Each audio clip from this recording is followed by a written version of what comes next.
Le 21 août 1911, Vincenzo Perugia, vitrier de son état, dérobait la Joconde. 100 ans plus tard, ils sont nombreux, ces épigones, à barboter dans les musées des Poussins, des Degas et autres œuvres d'art. L'activité criminelle liée au trafic des biens culturels est en effet la seconde au plan mondial, après le trafic de stupéfiants. Et s'il y a moins de vols d'envergure ces dernières années, grâce aux bases de données et au travail inlassable de fins limiers spécialisés, le carambouillage, ou comme on dit au tribunal, le recel, a toujours de beaux jours devant lui, la faute au marché noir mondialisé et aussi à la crise, à ce qu'il paraît. Les matins d'été se lancent donc aujourd'hui sur la piste de cette filière criminelle, au demeurant fort peu esthétique, en compagnie de deux enquêteurs, le journaliste Vincent Noce, bonjour. Bonjour. Vous exercez vos talents à Libération et êtes l'auteur de La collection égoïste, la folle aventure d'un voleur d'art en série et autres histoires édifiantes. À vos côtés dans notre studio, le colonel Stéphane Goffny, bonjour. Bonjour. Vous êtes directeur de l'Office central de lutte contre les trafics de biens culturels, l'OCBC. Messieurs, je souhaiterais que nous attaquions in medias res dans le vif, c'est-à-dire sur les lieux du crime, un peu comme dans les films, ces lieux du crime qui sont souvent les lieux de culte, les musées, et que nous éclairions d'emblée les méthodes employées par les voleurs d'œuvres d'art aujourd'hui. Vincent Noce, voit-on encore aujourd'hui des braqueurs armés officier en plein jour comme au musée de Montréal en 1972, ou bien ces criminels s'en tiennent-ils plutôt à la planque dans un placard à balai comme le voleur de la Joconde il y a 100 ans ? Alors, les méthodes de vol d'art, c'est un peu comme dans les grands magasins, on trouve tout. Hein. Donc, on trouve souvent le vol d'opportunité. C'est-à-dire, c'était le cas d'ailleurs pour la Joconde. Le gars, il travaille au Louvre, et il emporte l'œuvre et il l'emmène, il la cache sous son lit. Oui, vitrier, il aurait travaillé à préparer notamment les vitres pour protéger les tableaux, certains grands tableaux. Oui, c'est ça. Il était maçon et vitrier. Il travaillait depuis plusieurs jours au Louvre. Vous avez le cas du dingue, ce qui est heureusement assez rare, hein, comme Stéphane Breitwieser, dont j'ai raconté la vie dans mon livre, qui lui, c'était un maniaque, et il rentre dans les musées, il voit un truc qui lui plaît, et il part avec. Voilà. Et le pauvre, il continue parce qu'il vient d'être repris après avoir volé dans des galeries de marchands privés. Oui, je pense qu'il est en ce moment d'ailleurs encore en préventive. C'est un forcené, quoi. Alors, il est un peu crapule aussi, il revend tout ça, mais il garde aussi beaucoup dans sa chambre pour faire plaisir à sa maman. Alors donc, c'est aussi un cas un peu compliqué sur le plan psychologique. Hein. Et puis, vous avez aussi malheureusement des cas, rares, heureusement, de vrais gangsters qui s'organisent et qui, effectivement, parfois rentrent à main armée dans les musées, ce qui est quelque chose d'absolument terrifiant, je trouve. Et qui se passe encore de nos jours ? Ça s'est passé à Nice, il n'y a pas longtemps, il y a quelques années. Et d'ailleurs, l'OCBC, l'office qui est spécialisé dans le trafic, représenté ici par le colonel Goffny, qui le dirige, a récupéré les tableaux à Marseille, après une espèce de transaction qui s'était menée aux États-Unis, enfin une histoire assez dans laquelle le FBI est intervenu à un moment donné. Et donc, oui, ça arrive encore.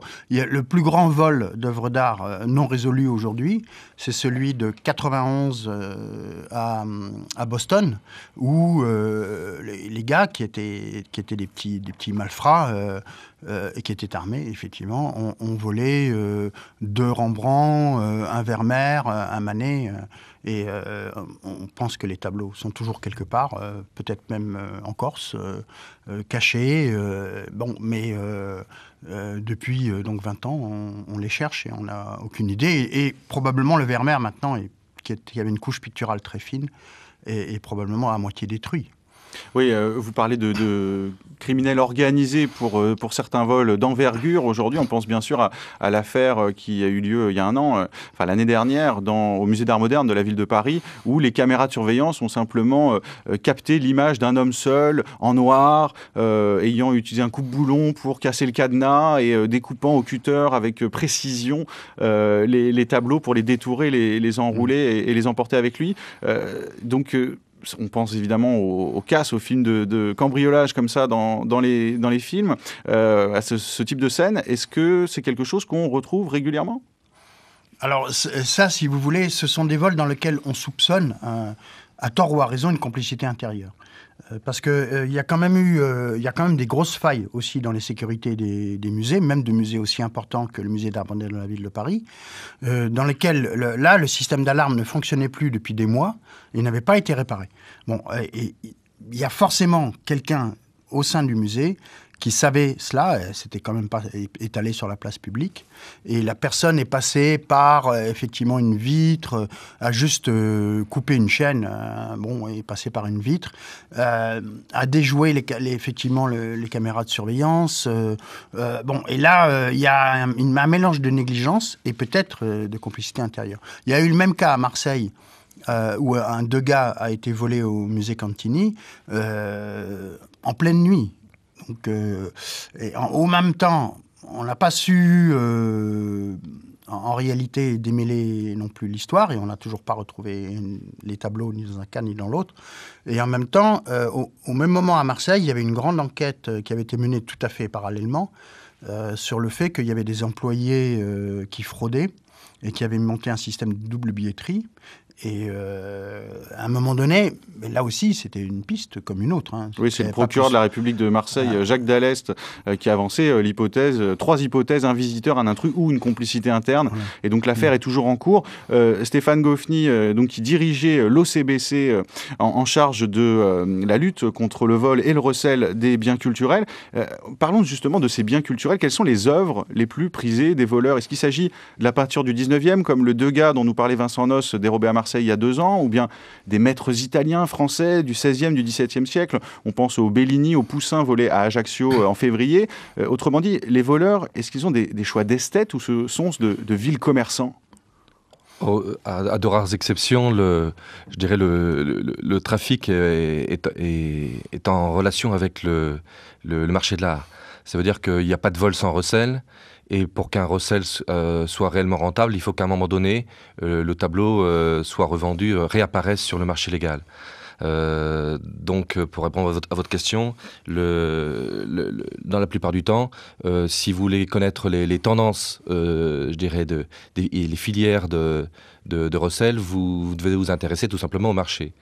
La réalité est souvent plus simple, c'est que le contentieux des biens culturels est en fait un contentieux de masse qui touche principalement les particuliers, il ne faut pas l'oublier.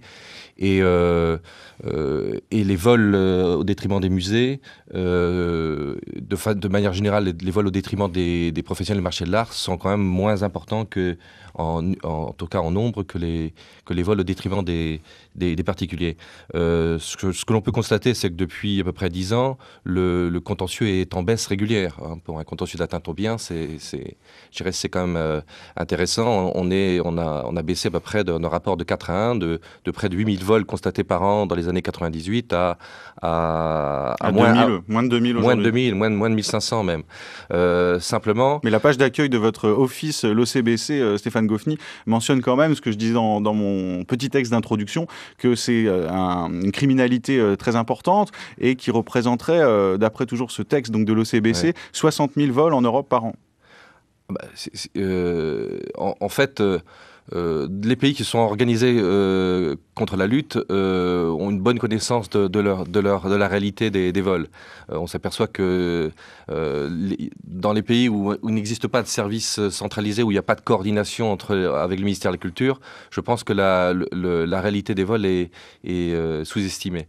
De manière générale, la France comme l'Italie est un pays source et continue de subir une pression sur les vols des objets d'art.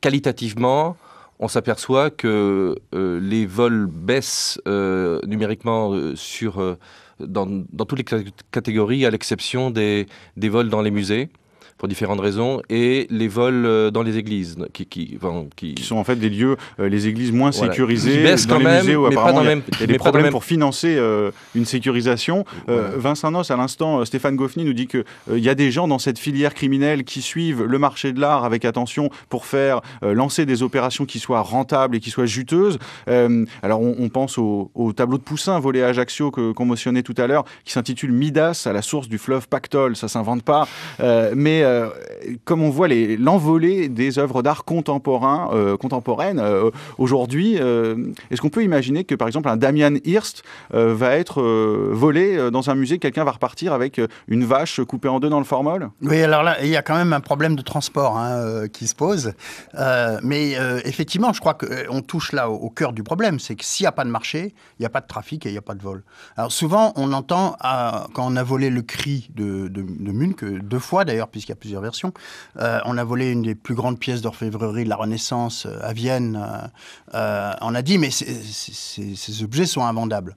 Et c'est un truc classique, on dit, mais évidemment, pas du tout. Parce que si c'était invendable, faut pas prendre les gens pour des cons, eh ben, on les volerait pas. Si on les vole, c'est pour les vendre.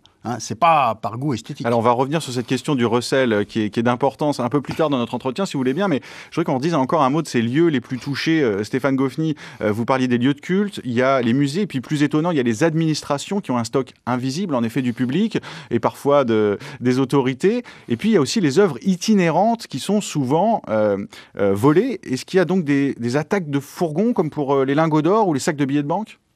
Non, dans l'histoire, c'est extrêmement minoritaire. Ce qu'il y a, en fait, c'est que les voleurs profitent toujours de vulnérabilité. Et il est clair que lorsqu'une œuvre n'est pas exposée sur son lieu traditionnel d'exposition, elle est moins bien protégée.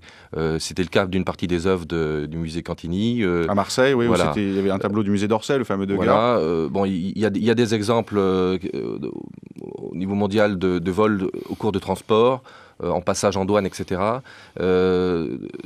Comme le disait Vincent Noce, la plupart du temps, les voleurs exploitent, je dirais, une vulnérabilité qui peut être liée à des travaux. Par exemple, pour la salière de Cellini, il y avait des travaux en façade au muséum de Vienne qui permettaient non seulement d'accéder à l'étage par les échafaudages, mais en plus les échafaudages cachaient de la rue les voleurs. Donc souvent, de grandes vulnérabilités, notamment dans les musées municipaux, peuvent faciliter la commission des faits.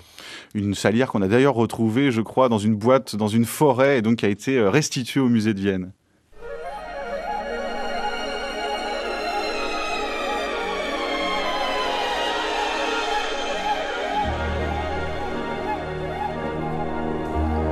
Round like a circle in a spiral, like a wheel within a wheel, never ending or beginning on a never spinning reel, like a snowball down a mountain or a carnival balloon, like a carousel that's turning, running rings around the moon, like a clock whose hands are sweeping past the minutes of its face, and the world is like an apple whirling silently in space, like the circles that you find in the windmills of your mind, like a tunnel that you follow to a tunnel of its own, down a hollow to a cavern where the sun has never shone, like a door that keeps revolving in a half-forgotten dream, or the ripples from a pebble someone tosses in a stream, like a clock whose hands are sweeping past the minutes of its face, and the world is like an apple whirling silently in space, like the circles that you find in the windmills of your mind, keys that jingle in your pocket,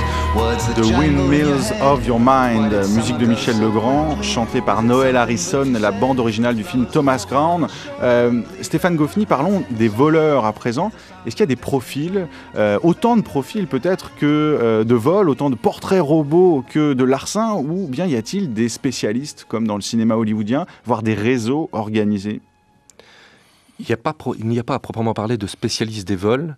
Par contre, on peut considérer qu'il y a des spécialistes, on en parlera peut-être tout à l'heure, des recels, puisque là, la connaissance ou l'appartenance au marché de l'art est quand même nécessaire. S'agissant des voleurs, vous l'avez dit, il y a autant quasiment de vols, de types de voleurs que de situations. Même pour les vols de grande envergure ? Oui, alors on a souvent affaire à la délinquance organisée. Une partie de cette délinquance organisée s'est reconvertie, on l'a bien senti ces dernières années, faire d'autres types de contentieux qui étaient moins sévèrement réprimés, pour lesquels je dirais les perspectives de se faire prendre étaient moindres. avec un bénéfice tout aussi important. Mais enfin, c'est souvent aussi l'occasion qui fait le larron. On peut considérer qu'il existe quelques équipes spécialisées. À ma connaissance... Que vous surveillez de près, j'imagine. Oui, mais à ma connaissance, les relations avec la criminalité organisée sont relativement rares. Enfin, sont assez rares. De fait, si on regarde une très récente affaire qui a été évoquée, un vol à Brest, le tableau Les Lavandières de l'artiste cubiste tchèque Marie Toyen, le 27 juillet dernier, il avait été volé par 2 personnes âgées de 40 et 80 ans qui voulaient récupérer à leur profit une œuvre qui appartenait à un autre membre de leur famille, donc une histoire de succession. Il existe des voleurs égoïstes, Vincent Noce, qui travaillent pour leur propre compte, comme Stéphane Bredwieser, à qui vous avez consacré un livre. Oui, alors là, lui, c'est vraiment un cas particulier. Hein. Il a commencé à voler dans les magasins, des trucs comme ça, quand il était tout jeune. C'est un raté, il n'a pas fait d'études, il vivait seul avec sa maman. Là, vous êtes dur parce que dans vos papiers le concernant et dans votre livre, vous le présentez avec un peu plus de panache. Oui, non, mais alors après, il a travaillé. Quand il volait, il s'intéressait et il faisait la documentation, il allait dans la bibliothèque pour reconstituer l'histoire de l'œuvre, et parfois il en savait parfois même plus que les conservateurs. Mais de façon un peu maniaque d'ailleurs, de façon un peu bizarre quand même. Et puis au bout d'un moment, il a commencé à voler dans un musée, puis dans un autre, puis dans un autre. Et sur 7 ans, il volait en moyenne 1 fois par semaine. Donc, et il s'est quasiment jamais fait prendre. Finalement, il a quasiment jamais revendu. Quand je dis voleur égoïste, c'est la collection égoïste, c'est le titre de votre livre. À l'époque, il a un peu revendu en cachette, mais aujourd'hui, apparemment, il a pas mal revendu. Hein. Et donc, c'est un trafiquant aussi. C'est pas un type sympathique. Hein. Mais il y a un côté très voyou, très menaçant. Enfin bon. Mais donc ça, c'est vraiment le cas particulier du fou et qui est difficile à trouver parce que lui, il garde ça dans son grenier, dans sa cave, montre ça à personne. Bon, heureusement, c'est très rare. Hein. Quand on enquête comme vous, Stéphane Goffny, sur ce genre d'affaires, sur ce genre de vol, j'imagine qu'on cherche souvent, comme dans toutes les affaires criminelles, l'entourage. Et il se trouve que parmi les voleurs, il y a très souvent des employés qui ont la tête tournée un peu par la beauté ou en tout cas par le prix des œuvres qu'ils ont la charge soit de surveiller, soit de manipuler, puisqu'il y a eu cette fameuse affaire des cols rouges de Drouot, les Savoyards qui manipulent, qui déménagent les œuvres. Est-ce que vous pouvez nous en dire un mot, puisque c'est l'OCBC que vous dirigez qui s'en est chargé un peu de mener l'enquête, une enquête qui n'est pas terminée, une affaire qui n'est pas encore achevée pour sa partie judiciaire. Oui, ce qu'on peut en dire, c'est qu'en fait, il s'agit là d'une véritable association de malfaiteurs qui touche, soyons précis, les commissionnaires de l'Union des commissionnaires de l'hôtel de vente de Drouot et vraiment dans une moindre mesure la profession des commissaires-priseurs et des sociétés de vente volontaires. Hein. Ça, ils sont pas contents d'ailleurs, les 10 cols rouges, parce qu'ils disent que c'est eux qui trinquent, alors qu'il y avait un témoignage que s'était procuré le JDD où un commissionnaire disait que tout le monde volait et que les commissaires-priseurs n'étaient pas toujours très regardants. En fait, nous sommes partis à partir simplement d'un renseignement et d'un vol d'un Courbet qui nous a permis de nous rendre compte progressivement qu'on avait affaire à vraiment toute une organisation qui volait lors de la manutention ou lors des inventaires lors de succession notamment, et la très grande majorité des œuvres étaient revendues par l'intermédiaire de ventes ordinaires. En fait, je dirais les objets de qualité sont relativement rares en proportion, mais on en a plus de près de 300 tonnes. Sur le nombre, ça génère un marché assez important. Alors, les complicités arrivent y compris dans des institutions telles que les musées. Toutes les professions peuvent être touchées. Bon, on essaie d'y travailler. Vincent Noce, à propos de ces employés de musées qui peuvent être tentés de se convertir en criminels, il y a cette affaire d'Ajaccio en février 2011 où un agent du musée a subtilisé 4 toiles pour obtenir un logement, pour faire pression auprès de la municipalité, et avant de se faire voler à son tour dans le coffre de sa voiture ses œuvres. Vous y croyez à la version de cet employé du musée d'Ajaccio ? On ne sait pas très bien ce qui a pu se passer en fin de compte. Ce qu'on constate, c'est que les œuvres ont disparu, peut-être pour toujours, ce qui est quand même dramatique. Et là, on touche à un problème qui pour moi est gravissime. C'est aujourd'hui la négligence totale du gouvernement vis-à-vis de ce qui se passe. Vous fustigez d'ailleurs la négligence et l'indifférence du ministre de la Culture. Alors, le ministre de la Culture n'a jamais eu un mot sur cette question. Il n'a jamais renforcé les moyens.